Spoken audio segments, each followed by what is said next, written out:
Hello viewers, நம்ம இப்போ என்ன ரெசிபி பார்க்க போகிறோம்னா pav bhaji. North Indian dish தான் பார்க்க போகிறோம். நார்த் இந்தியன் டிஷ்ஷில் பாவ் பாஜி பார்க்க போகிறோம். பாவ் பாஜி இப்போ எல்லா இடத்துலையும் கிடைக்கிது. சிம்பிள் தான், ஈஸி தான். எப்படி பண்ணலான்னு பார்த்தீங்கன்னா எல்லா வெஜிடபிள்ஸ்னால் நம்மளோட கத்திரிக்காய், அவரைக்காய் அந்த மாதிரி கிடையாது. காலிஃப்ளவர், கேரட்டு, பீன்ஸு, இந்த மாதிரி பட்டாணி இதெல்லாம் இருக்குல்ல, இதெல்லாம் வேக வச்சுட்டு மசிச்சுட்டு மசாலா போட்டு நல்லா மிக்ஸ் பண்ணிட வேண்டியது. அந்த ப்ரெட்டு, பாவ் பாஜி ப்ரெட் இருக்குங்களா, அவ்வளோ பெரிய ப்ரெட்டை பட்டரில் டோஸ்ட்டு பண்ணி டிப் பண்ணி சாப்பிட்றதாங்க பாவ் பாஜி. நார்த் இந்தியனில் இது ரொம்ப ஃபேமஸ் அண்ட் ஈஸியாக அவங்க லஞ்சு, பிரேக்ஃபாஸ்ட்டு, டின்னர் எப்போ வேணாலும் இதை சாப்பிடுவாங்க. அந்த ரெசிபி தான் இப்போ எப்படி பண்ணலான்னு பார்க்க போகிறோம். வாங்க பார்க்கலாம். இப்போ அந்த பாவ் பாஜி எப்படி பண்ணலான்னு பார்க்கலாங்க. 2 உருளைக்கிழங்கு நான் எடுத்து நறுக்கி வச்சுருக்கேன். அதுக்கப்புறம் கேரட்டு, குடமிளகா, இந்த பச்சை பட்டாணி இப்போ சீசனில் இருக்குதுல்லங்க, அதையும் நான் உரித்து வச்சுருக்கேன். இதெல்லாம் கழுவி வச்சுருக்கேன். இப்போ இது எல்லாத்தையுமே நம்ம குக்கரில் போட்டு கொஞ்சோண்டு உப்பு, மஞ்சத்தூள் போட்டு கொஞ்சமாக தண்ணி ஊற்றி நம்ம வேக வச்சு எடுக்க போகிறோம். லைட்டாக ஒரு வதக்கிக்கோங்க. வதக்கணும்னு கூட அவசியம் இல்லை, இருந்தாலும் லைட்டாக வதக்கிங்க. இதில் எண்ணெய் ஊற்றணும்னு அவசியம் இல்லைங்க. காய்கறியில் நம்ம எண்ணெயெல்லாம் இல்லாமல் தான் செய்ய போகிறோம். இதை லைட்டாக வதக்கிட்டு உப்பு, மஞ்சள் மட்டும் போட்டு கொஞ்சமாக காய்கறியிலேருந்து ஆல்ரெடி தண்ணி வரும், கொஞ்சோண்டு தண்ணி ஊற்றி வேக வச்சு எடுத்து வச்சுக்கலாம். கொஞ்சம் தண்ணி ஊற்றி எடுத்து வச்சுக்கலாம். இந்த இவ்வளோ ஒன்று தண்ணி ஊற்றினா போதுங்க, இவ்வளோ இருந்தால் போதும். தண்ணி ஊற்றி எடுத்து வச்சுக்கலாம். அதுக்கப்புறம் நமக்கு இந்த மசாலா ரெடி பண்ணிடலாம். இப்போ வெங்காயம், 2 வெங்காயம், இஞ்சி, பச்சை மிளகா, பூண்டு, 2 பச்சை மிளகா, கொஞ்சம் இஞ்சி பூண்டு தெரியும் இல்லைங்க, நம்ம கலவாடு போடுங்க. 2 வெங்காயம் போட்டு நம்ம கோர்ஸாக அரைச்சி வச்சுக்கலாம். ரொம்ப அரைக்க வேணாம், கோர்ஸாக 1-2 அரைச்சி வச்சுக்கலாம். அதே மாதிரி 2 தக்காளியும் அரைச்சி வச்சுக்கலாம். அதுக்குள்ளே 2-3 விசில் வந்துடுச்சு. காய்கறியில் நான் இறக்கி வச்சுட்டேன். அதுக்கப்புறம் நம்ம இப்போ தான் அந்த மசாலா ரெடி பண்ண போகிறோம். அதுக்கும் நம்ம பட்டர் தான் சேர்க்க போகிறோம்.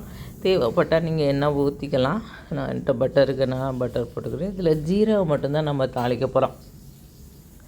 ஜீரகம் மட்டும் போட்டு தாளிச்சிட்டு ஜீரகம் நல்லா பொரிஞ்சோன்னே இந்த நம்ம அரைச்சி வச்சுருக்க வெங்காயம், இஞ்சி, பூண்டு, பச்சை மிளகா பேஸ்ட்டை போட்டு நம்ம நல்லா வதக்க போகிறோங்க. நம்ம பச்சையாக தானே அரைச்சிருக்கோம். அதை ஃபஸ்ட்டு நல்லா நம்ம அந்த பச்சை வாசனை போகிற வரையும் ரொம்ப ப்ரௌனாக ஆக்க வேணாங்க, லைட்டாக வதக்கிக்கலாம். அதுக்கப்புறம் தக்காளியும் போட்டு வதக்கிக்கணும்.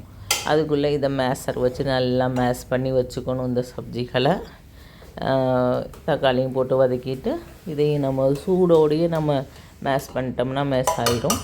சப்ஜி நல்லாவே ஆயிடுச்சு ஈஸியாக. தண்ணி தேவையில்லை. இதில் பார்த்திங்கன்னா எவ்வளோ தண்ணி வந்திருக்குன்னு. தண்ணி எக்ஸ்ட்ரா நம்ம ஊற்ற வேணாங்க.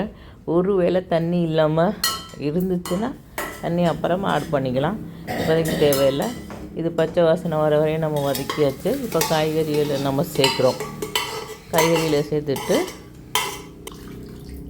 கொஞ்சமாக அந்த குக்கரை மட்டும் நான் அலசி அந்த தண்ணி மட்டும் விட்றேன். ஏன்னா இப்போ நம்ம மசாலா போட போகிறோம். மிளகாப்பொடி, மல்லிப்பொடி, கொஞ்சோண்டு கரம் மசாலா. இதில் நம்ம ஃபஸ்ட்டே பட்டை கிராம்பு சாப்பிடணுன்னு விருப்பப்படுறவங்க ஃபஸ்ட்டே பட்டை கிராம்பு போட்டுக்கலாம். இல்லைன்னா கரம் மசாலா இப்போ போட்டுக்கலாம். நான் இப்போ கொஞ்சோண்டு மிளகாப்பொடி, 1 ஸ்பூன் மிளகாப்பொடி, 2 ஸ்பூன் மல்லிப்பொடி, மஞ்சத்தூள், உப்பு, கொஞ்சோண்டு கரம் மசாலா போட்டு நல்லா மிக்ஸ் பண்ணி விட்டுக்கிறேங்க. மிக்ஸ் பண்ணிவிட்டு அது கொஞ்சம் நல்லா மிக்ஸ் பண்ணி விட்ட பின்னாடி பாவ் பாஜி மசாலாங்க. பாவ் பாஜி மசாலா நீங்கள் எந்த பிராண்டில் இருந்தாலும் பரவாயில்ல, MDH இருக்குது, எது வேணாலும் வாங்கிக்கோங்க. பாவ் பாஜி மசாலா 2 ஸ்பூன் போட்டிங்கன்னா 2 ஸ்பூன் போட்டாச்சுன்னா அந்த மிக்சர் ரெடி ஆயிரும். அவ்வளோதான், பாஜி ரெடி ஆயிரும். இதுதான் பாஜி. பாவுன்றது அந்த ப்ரெட், அதுதான் பாவ் பாஜி. இதுக்கு பேரே அப்படி தான் வந்துச்சு. அதுதான் கொத்தமல்லி போட்டு இறக்கிற வேண்டியதான். இதுதான் அந்த பாவ். இதை வாங்கிக்க வேண்டியதான். இது ரெடிமேடாகவே கிடைக்குது. இது இல்லை ப்ரெட்டு கூட நீங்கள் நார்மல் ப்ரெட்டு ஸ்லைஸில் கூட சாப்பிட்லாம். இல்லை சப்பாத்திக்கு கூட இந்த சப்ஜி வச்சு சாப்பிட்லாம், நல்லா தான் இருக்கும்.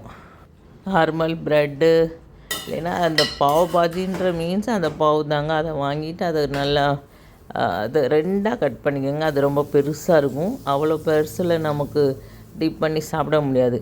அதை நடுவில் இப்படி கட் பண்ணிவிட்டு பட்டர் போட்டு டோஸ்ட்டு பண்ணிவிட்டு இந்த பாஜி அதுக்குள்ளே ரெடி ஆயிரும். அவ்வளோதான். அதையும் பட்டரில் தாங்க டோஸ்ட்டு பண்ணணும், பட்டர் இல்லைன்னா நெய்.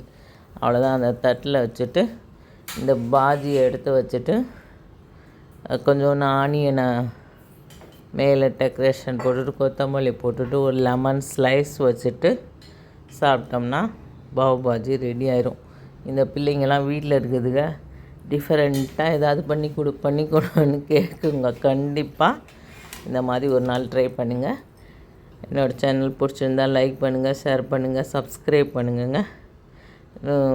இது டின்னரு இல்லைன்னா பிரேக்ஃபாஸ்ட்டுக்கு சாப்பிட்லாம். இப்போ ஈவினிங் ஸ்நாக்ஸ்லாம் கூட சாப்பிட்ணுன்னா கூட இது சாப்பிட்லாங்க. இது காய்கறி நிறையா போட்டு பண்ணுறதுனால ஹெல்த்தியும் கூட. இந்த காய்கறிலாம் சாப்பிட மாட்டேன்னு அடம் பிடிக்கிற பிள்ளைங்களுக்கு கூட இதை கொடுத்துடலாம். இதில் என்ன காய்கறி இருக்குதுன்னு கூட தெரியாமல் அதுகளாட்டு சாப்பிட்ருங்க.